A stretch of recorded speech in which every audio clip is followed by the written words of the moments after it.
भुलाइल, छूट गईल धभाइल मंगल चांद के मिशन भुलाइल।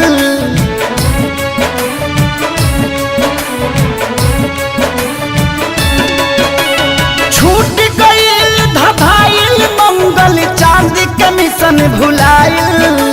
कुदरत के आगे देखा विज्ञान भी मौला हो गईल। भगवान के हाथ के कठपुतली इंसान खिलौना हो गईल। भगवान के हाथ के कठपुतली इंसान खिलौना हो गईल।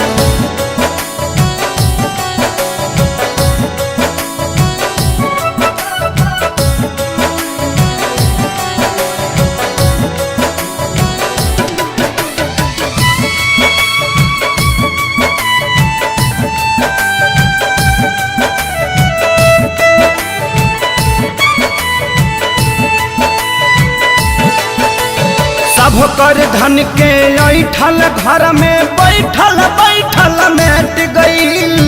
बड़का बड़का वीर भूपति के विपत्ति से जब भेंट भइल।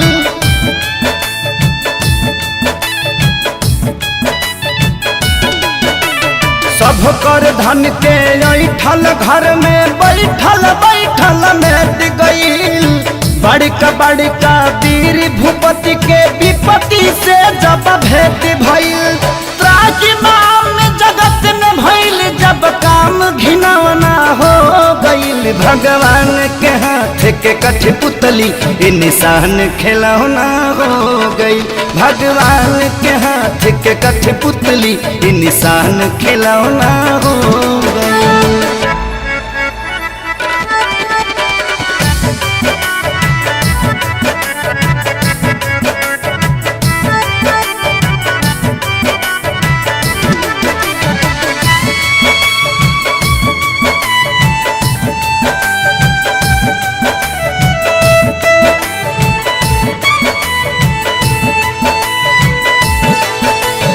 माथी पकैसन मौत नाचे देखनी जब नजार हो। अपनों से मिले जुले में लागता अब डर हो।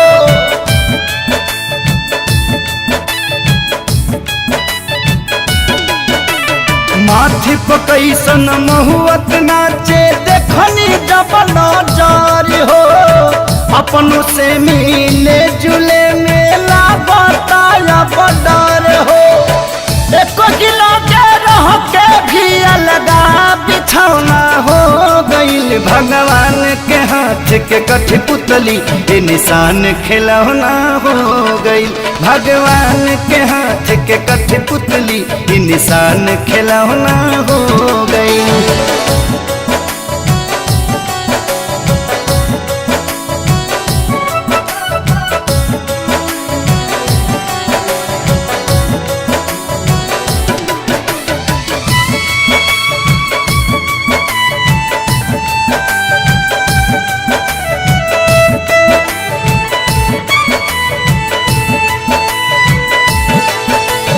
राजा के हथवा जोड़त देखनी प्रजा से करत गोहार हो। इहे देखी जिंदगी के लागल का बाकी मत हमार हो।